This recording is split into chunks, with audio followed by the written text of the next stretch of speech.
What's up, Facebook family? Happy Friday. How are you? It's been a crazy day around here. So, started the day coaching and then doing the CrossFit Open 22.1, which was 0% fun. I would just like to put in a complaint to the CrossFit department that if you are a short person, having to have your hands at 55 inches to do a wall walk, it's really not fair. But whatever, that is life. So, we got that done this morning. My kids had a sleepover, so Brandon and I got to train together, which was fun.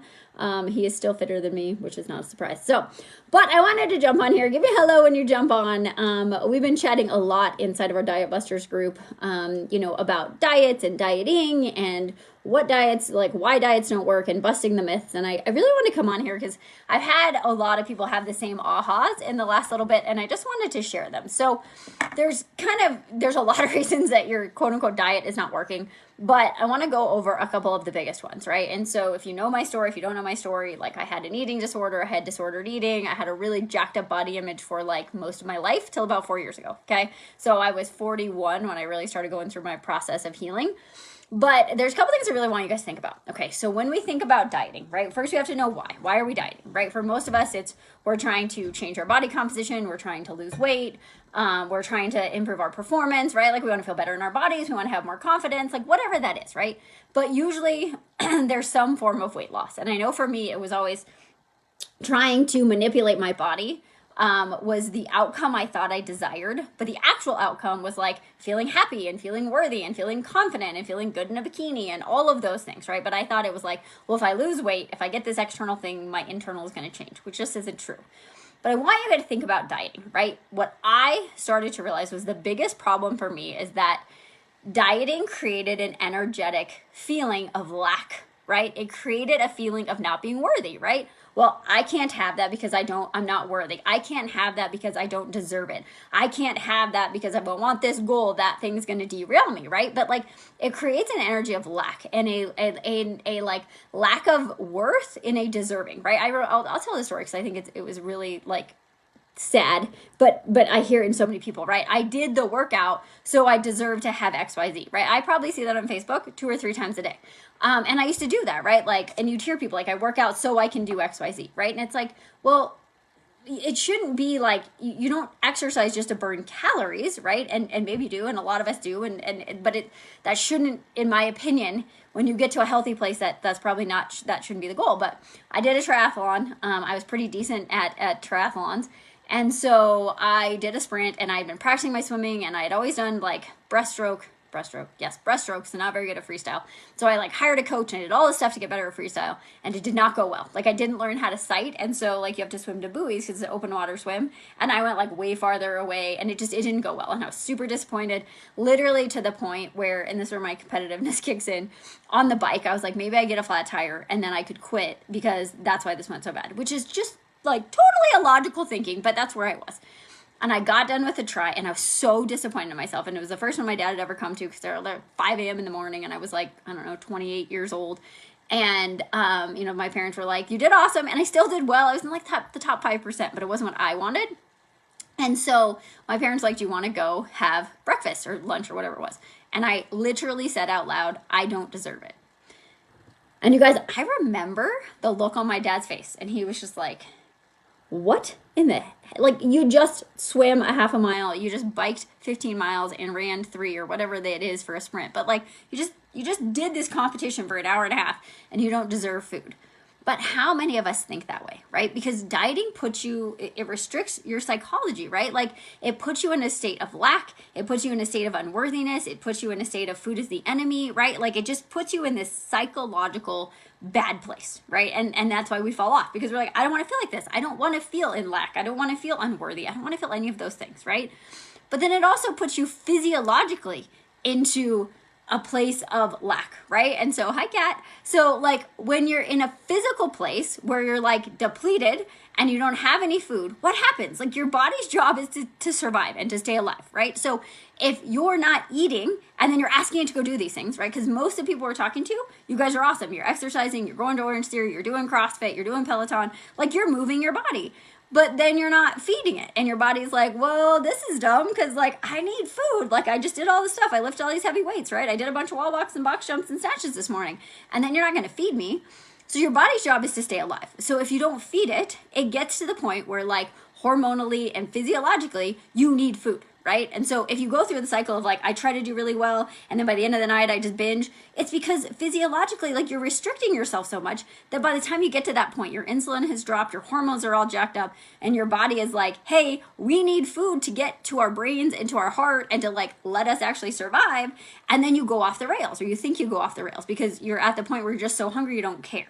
So it jacks with your physiology, it jacks with your psychology, and in my opinion, it jacks with like everything energetic, right? Like if you listen to me, I'm fairly woo-woo, but like I believe it's all connected. No, I know it's all connected.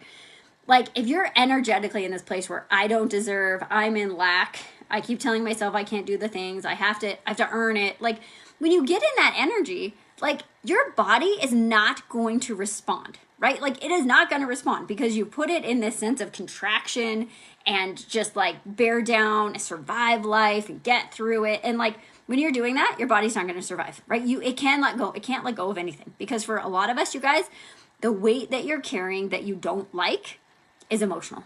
It's emotional weight. It's trauma, it's stress, it's that lack energy, right? All of that is stored in your body. And I will tell you guys, if you haven't heard this story, like when I was going through my healing journey, we didn't talk about food. It was nothing about food. But we had a day where we were supposed to do like intuitive dance, and I am not an intuitive dancer, so it was intuitive movement. So for me, it was stretching, right? It was just literally stretching. I did a lot of like forward folds and like happy baby, and a lot of stuff where just release this stress in my lower belly, right? And it felt good, and I didn't have any like intentions or what was going to happen afterwards. But I'm telling you guys, 30 minutes of doing that, and I stood up and my stomach was flatter. And I'm not kidding. Like I was like, what the heck? That is crazy. And like I remember asking Brennan, and he was like being an amazing husband, and he's like, I want to give you the right answer, but I want to like tell you that you looked bad before. But he's like, yeah, it really does look different. Well, you guys, all of that was just stress. Like I had kept all of that stress and all of that like anger towards my body, because that was a part of my body I never liked. And I still do that. Like when I still get stressed, it goes there. But I had released that stress. I had released that emotion. I had gotten the energy out of my physical body and out of that heaviness, right? That emotional weight. I had let it go. And like physically, my body changed. And I was like, this is crazy. Like this is actually crazy. But I want you guys to understand that like, if you've been on a diet, if you've been dieting, if you've been restricting, if you've been talking down to your body, if you've been in an energetic of lack, if you've just been in this like, why won't my body work for me? Those are all the reasons it doesn't work for you, right? So what do you have to do? You have to learn to understand your physiology. Like, how do you feed yourself?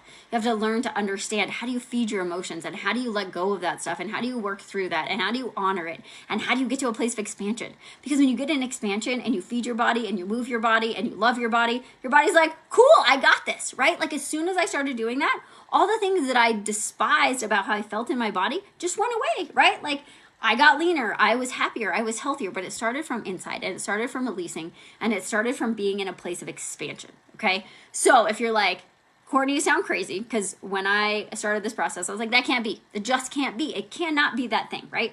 Hi, Annie. And so I want you guys to think about, we have our next shift program starting. It starts March 7th, okay? So it's 8 weeks. And it's doing all of the things. And that's the beautiful piece, is that you're going to understand your physiology. You're going to understand what your body needs when and why. But you're going to understand emotionally what's happening. You're going to understand how to move those emotions. You're going to understand how your thoughts become things and how your thoughts are connected to your emotions. And you're going to understand how to shift those thoughts and those emotions, and then to shift into a place of expansion, how to shift out of lack and limitation, and how to like love your body, right? Like so many of us, like we do things in order to not hate ourselves, right? That was me. I exercised to not hate myself. It's like, well, what if you want to love your body? What would that feel like? And I promise you, it feels totally different. So it's a beautiful, incredible program. We're on about to start end week 7, start week 8 with the current program. You guys go look at the testimonials, read these people's stories, like listen to them, because they came in thinking they wanted to learn more about nutrition and they wanted to do all that, and they got that. But then what they really learned was like a deeper dive into how they think and why they think and their stories and their identities. And like they're having these just beautiful, incredible revelations, whatever, that will change their life forever, right? And so if you're in a place where you're like, I'm tired of doing what I've been doing, it's just not working, I'm frustrated, I don't understand why it won't work, do something different, right? Just allow yourself to go, okay, well, if what I've done in the past isn't working, I think Courtney sounds crazy, and I'm sure it has nothing to do with my emotions or my mindset, but you know what? I'm going to give it a go, right? Just give it a shot. The program is 8 weeks. It's done in a group. The group is beautiful, incredibly supportive, but it's coaching, right? That's the biggest thing is this is a coach program. You get us, right? We don't have all the answers, but we do have really good questions. And that's our goal, is to ask you questions, is to provide you information, is to give you information that you can take action on, right? Because information without action is worthless, right? So have a look at the program. Let us know if you have questions. We have one spot. We opened up 5 spots for one-to-one, a free one-to-one session to see what it's like to be coached and ask your questions. We have 1 spot left. So if you want that spot, comment below. I will get you the link. But just allow yourself to think outside of the box and know that like in 8 weeks, you could be in a completely different state of happiness and health and growth and understanding. And we would love to have you. So if you didn't catch our 3-day, jump into the Diet Busters Facebook group. We did a free 3-day workshop where we deep dive into all this stuff, where you can kind of get an idea what it is. Let yourself watch the testimonials, read the testimonials. Imagine that that could be you in 8 weeks from now. So I hope you guys have an amazing, blessed Friday, and I will see you guys probably tomorrow. All right, guys, talk soon.